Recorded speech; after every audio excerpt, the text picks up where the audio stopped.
بسم اللہ الرحمن الرحیم۔ سال دوم کے اسٹوڈنٹس، آپ کا 19واں لیکچر مناقب عمر بن عبدالعزیز چل رہا ہے اور اس کا صفحہ نمبر 3 درمیان سے پیراگراف پڑھ رہا ہوں۔ محدث ابن جوزی نے باسند یہ واقعہ نقل کیا ہے کہ مسلمہ بن عبد الملک جو خاندان بنی امیہ کا دست و بازو تھا نے ایک گرجا کے متولیوں کے مقابلے میں دعویٰ دائر کیا۔ محدث حدیث کا علم رکھنے والے علامہ ابن جوزی جو مشہور محدث گزرے اپنے زمانے کے بغداد کے، ان کی بات ہو رہی ہے جو پہلے بھی ان کا ذکر سبق کے شروع میں بھی ہو چکا ہے، ان کی کتاب سیرت العمرین کے حوالے سے۔ کہتے ہیں کہ مولانا شبلی نعمانی کہہ رہے ہیں کہ محدث ابن جوزی نے ایک واقعہ مکمل ثبوت کے ساتھ اپنی کتاب میں لکھا ہے، نقل کیا ہے کہ مسلمہ بن عبد الملک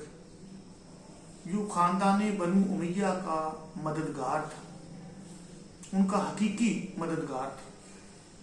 ان کی حکومت کو استحکام بخشنے میں دلانے میں اس کا بنیادی کردار تھا۔ ایسے لوگ جیسے ابو مسلم خراسانی، خالد برمکی، اس طرح کے لوگ خلافت عباسیہ بنو امیہ میں، ان دونوں حکومتوں میں اور آج کے دور میں بھی اگر آپ دیکھیں، ایسے لوگ موجود ہوتے ہیں جو طاقتور ہوتے ہیں اور وہ حکومتیں بنانے میں اور ان کو آگے چلانے میں اپنا کردار ادا کرتے ہیں، اور انہیں پھر اس بات پہ بڑا گھمنڈ بھی ہوتا ہے، گمان بھی ہوتا ہے انہیں کہ ہمارے بغیر یہ حکومت جو ہے وہ چل نہیں پائے گی۔ تو کہیں نہ کہیں حکمران بھی دبے رہتے ہیں، ان کے روب میں آئے رہتے ہیں اور پھر ان کی جائز ناجائز باتوں کو بھی مانتے چلے جاتے ہیں۔ تو ایسا ہی کردار تھا مسلمہ بن عبد الملک جو خاندان بنو امیہ کا مددگار تھا، ان کی حکومت کے امور میں ان کی مدد کرتا تھا، ان کی طاقت بنا ہوا تھا۔ اس نے ایک گرجا گھر جو عیسائیوں کی عبادت گاہ، کلیسا، ایک گرجا کے جو متولی تھے، انتظام و انصرام سنبھالنے والے لوگ، مسجد کے بھی متولی ہوتے ہیں جو مسجد کے امور سنبھالتے ہیں، دیکھ بھال کرتے ہیں، اس کے مالی معاملات دیکھتے ہیں، سارا انتظام ان کے ہاتھ میں ہوتا ہے۔ اسی طرح سے عیسائیوں کی عبادت گاہ گرجا یا کلیسا جو ہے، ان کے مقابلے میں حق ملکیت کا دعویٰ دائر کر دیا کہ یہ گرجا کی زمین جو ہے یہ ان عیسائی لوگوں کی گرجا کے متولیوں کی نہیں ہے، انتظام کرنے والے منتظموں کی نہیں ہے، انتظامیہ کی نہیں ہے، بلکہ یہ میری ہے۔ فریق مقدمہ جو عیسائی تھے اجلاس میں حسب قاعدہ کھڑے تھے، لیکن مسلمان کو چونکہ خاندانی نظام تھا اس لیے بیٹھ کر گفتگو کرتا تھا۔ جب مقدمہ پیش ہوا حضرت عمر بن عبدالعزیز رضی اللہ تعالیٰ عنہ کی عدالت میں، ان کے سامنے، تو فریق مقدمے کا دوسرا فریق، ایک ہوتا ہے مدعی جو دعویٰ دائر کرتا ہے اور ایک ہوتا ہے مدعا علیہ جس پر دعویٰ کیا گیا ہوتا ہے، وہ دعوے کا جواب دیتا ہے۔ تو مدعی مقدمہ نہیں تھے، وہ مسلمہ بن عبد الملک تھا مدعی مقدمہ، اور جن پر مقدمہ دائر ہوا وہ عیسائی تھے، مدعا علیہ جو تھے۔ تو فریق مقدمہ اصول کے مطابق، دستور کے مطابق، قواعد و ضوابط کے مطابق عدالت میں، دربار میں کھڑے تھے، جبکہ مسلمہ بن عبد الملک کو خاندانی زام تھا، گمان تھا، گمنڈ تھا، غرور تھا، خیال تھا اس کا کہ میں اس حکومت وقت کا کرتا کرتا، میں نے خاندان بنو امیہ کی حکومت کو استحکام دینے کے لیے، مضبوط کرنے کے لیے اپنا لہو دیا ہے، اپنا وقت دیا ہے، اپنی طاقت دی ہے۔ میں ایک بڑا سردار ہوں،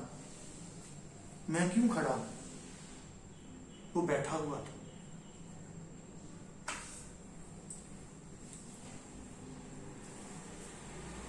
اور بیٹھ کر ہی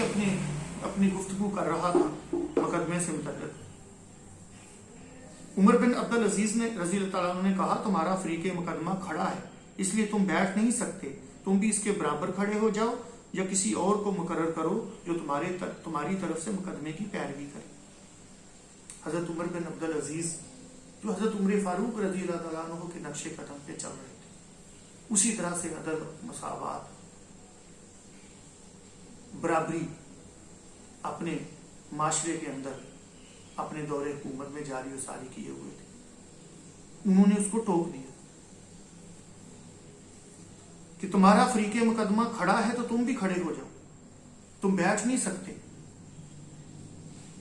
یہ دستور کے خلاف ہے, اور اگر تم کھڑے نہیں ہونا چاہتے تو پھر اپنی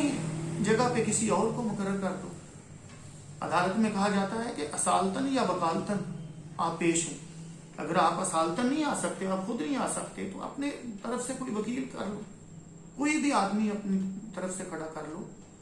جو تمہارے مقدمے کو آگے چلائے, پیروی کرے اس کی, وہ آئے اور اپنا موقف بیان کرے. حضرت عمر فاروق رضی اللہ تعالیٰ عنہ کا ایک اور صحابی سے کسی معاملے پہ کوئی مسئلہ بنا, انہوں نے ایک ثالث مقرر کیا ایک صحابی کو. تو جب بات چلی تو انہوں نے حضرت زید بن ثابت کو مقرر کیا تھا ثالث, تو وہ کھڑے ہو گئے اور چاہا کہ حضرت عمر فاروق ان کی جگہ پہ بیٹھ جائیں. آپ نے منع کیا اور پھر کہا کہ زید ثالث بننے کے قابل نہیں. جب وہ فرق کرے گا, عمر اور ایک دوسرے میں فرق کرے گا, عمر کے روب میں آئے گا, تو پھر کس طرح سے منصفی کا فرق جو ہے وہ فریضہ سر انجام دے سکے گا. اسی طرح سے عمر بن عبدالعزیز رضی اللہ تعالیٰ عنہ نے اور پھر مقدمے کا فیصلہ بھی مسلمہ کے خلاف کیا, یعنی زمین متنازع مرجع کے مدعیوں کو دلا دی, کیونکہ مسلمہ کو صرف زام تھا, وہ ہتھیانا چاہتا تھا زمین. جس طرح سے دور ماضی میں بھی حکمران خاندان اور ان کے چہیتے ہتھیا چکے تھے, وہ دھونس دھاندلی سے دیانا چاہتا تھا اپنے روب کے ذریعے, اپنے طاقت کے ذریعے, اپنے اختیار کے ذریعے, جس کو نظر انداز کر دیا. اور انصاف کے اصولوں پہ پابند رہتے حضرت عمر بن عبدالعزیز نے انصاف کے تقاضے پورے کار لاتے ہوئے زمین جو ہے گرجا کے متولیوں کی ہے. ہزار خوف ہو لیکن